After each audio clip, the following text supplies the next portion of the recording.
Hello, Altarox here, and I am back with another alternate history scenario. So, I was reading a book about the history of Norway recently, and I stumbled upon this little part of history that I never had heard about before, known as the Greenland case.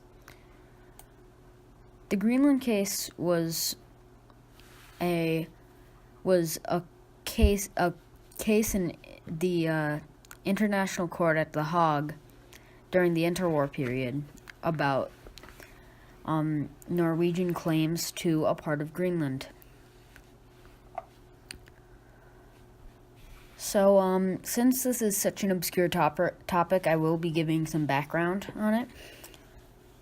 So, in 1919, the Norwegian foreign minister created the Ilhen Declaration. His surname was Ilhen. I forget his first name right now. But, yeah. He promised Denmark that Norway would not take any of Greenland in return for the Danes not taking Svalbard. Earlier on into the interwar period, Denmark banned foreigners from Greenland, but then they allowed the Norwegian hunters and fishers and scientists in July 1924 in the area of Greenland north of the 60-27 North parallel.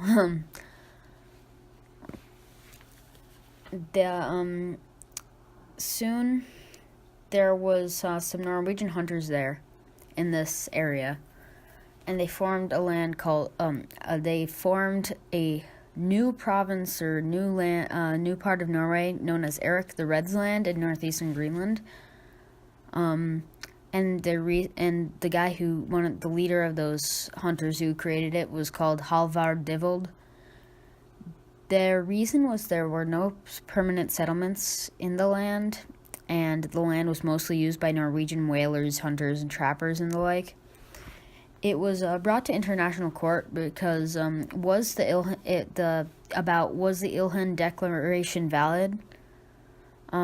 Because in the Norwegian constitution, it requires parliament to make treaties, so it was also a constitutional case for Norway, but they declared it to be real, and Norway lost the claim on the 5th of April, 1933.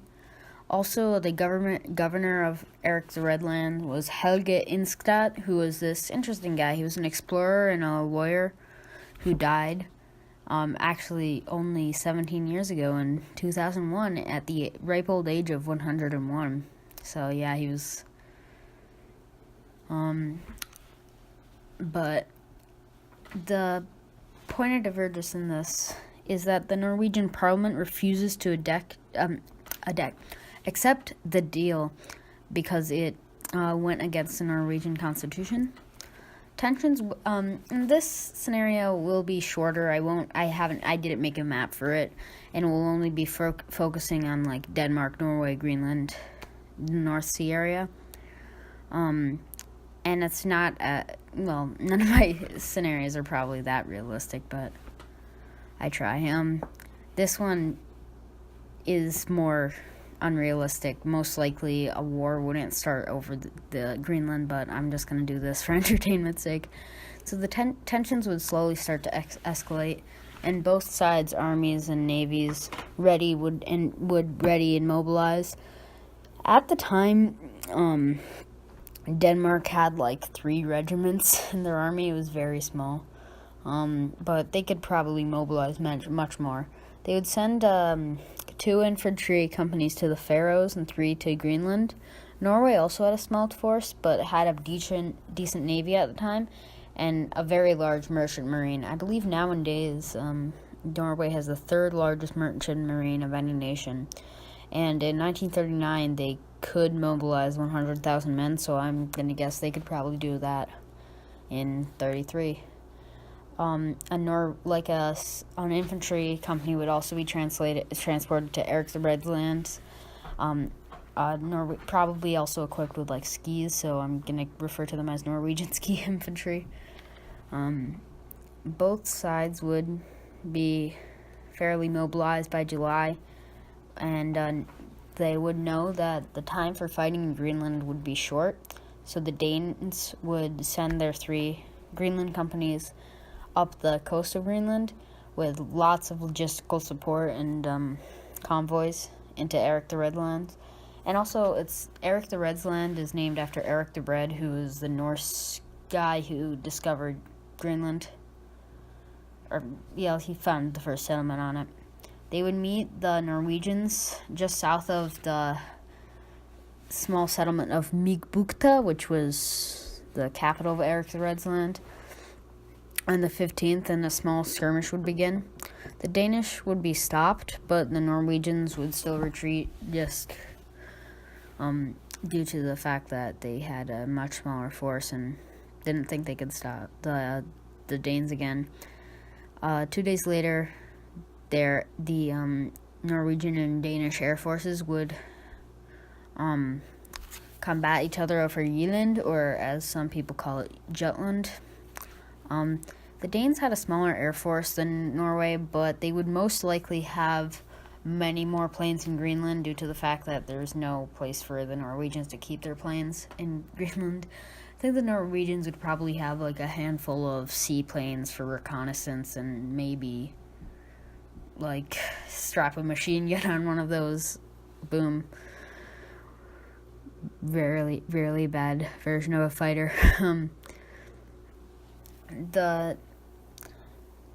The navies would engage in the North Sea and the Skagerrak Sea, which the Skagerrak Sea is like in between Norway and Denmark. Iceland would remain neutral, as they could legally do due to the Danish-Icelandic Act of Union. So Iceland's out of this, although they're still technically under Denmark. It was weird, the situation with Iceland. The League of Nations, and especially the UK, would just try to stop this war, but it's the League of Nations. They can't do anything, and the British don't want to fight, don't want to get actually involved, and they were on pretty good terms with both sides, so they would just not really do anything. In Greenland, the Norwegian forces would continue to harass the Danish troops, sending like small fire teams and small squads and small ambushes and such. I said small 3 times in that sentence. By August 20th, the Danes would reach Migbukta and fight the remainder of the Norwegian forces there, including probably a couple of Norwegian seaplanes fighting the Danish Air Force, who would have base. When I was explaining, the Danish Air Force would have those kinds of air bases in Greenland. They could probably fit a few planes in Godab, which is Nuuk, which is the capital of Greenland now, but yeah. The Norwegians would probably evacuate for Jan Mayen, but Ingstad, he seems like the kind of guy, I don't know, he's going to become a guerrilla fighter. He would take a few troops and continue a small insurgence into the autumn, and he could probably survive a long time because he'd worked with like the Inuit peoples before in Canada, so he could possibly survive in a long winter. If he could find settlements and hunt and fish to survive, because this is like a small band of like 5 to 10 people. The Norwegians would wrestle control of the North Sea from the Danes, just due to their superior navy, but the Skagerrak Sea would remain contested. Norway would be winning the air war and would limitedly bomb Danish military bases on the peninsula, but would not attack civilian centers, due to this war not having that big of a scale. Besides, like on the personal level, it's more of just, they just wouldn't want to escalate it by attacking civilians. The war in the west, which is Greenland and like that area, the guerrilla war would stagnate in late autumn and winter and then early spring. because you can't fight in Greenland then. Inkstead and some of his troops would probably be captured around April as they tried to restart their guerrilla campaign. In January, the Danish Navy would be pushed out of Skagerrak. The Skagerrak Sea would still fight in the seas and straits around Zeeland, which is like the island where Copenhagen is on. Copenhagen's a nice city. I went once. Well, yeah, that sounds like I've been to like. It sounds like I'm not ungrateful. I went last year.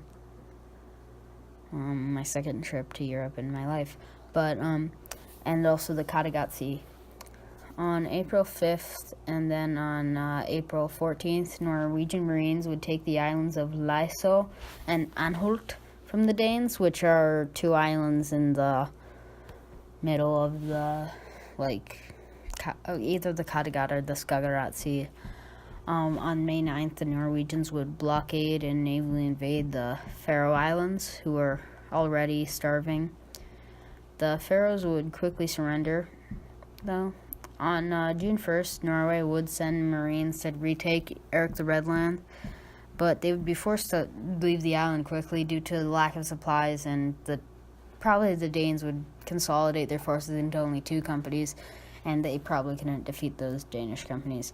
Greenland would be supplied with food via trade with Canada, because they could probably still pull that off, because just the North Sea is so vast, North Atlantic, that Norway couldn't patrol it while also fighting in the Kattegat and stuff. At this point, pro-peace sentiments would become the majority opinion in both nations, and they would start to seek peace. Many in both nations would have been against fighting over an icebox from the beginning. Britain would moderate the peace, and both sides would sign the Treaty of Bristol. Norway would gain complete control and sovereignty over Erik the Redland, but they would also pay some to rebuild parts of Denmark destroyed in the combat. Also, also they'd have to sign a pact of non-aggression. Many Norwegians would also want the Faroe Islands as well, but they wouldn't receive them. So that's the scenario. I'm probably going to create the 1960 election for my FDR assassination series soon after recording this, like tomorrow. Well, the video will probably be out anywheres from a couple of days to a week before after recording this now, because I don't have access to my files with the images, so but yeah, so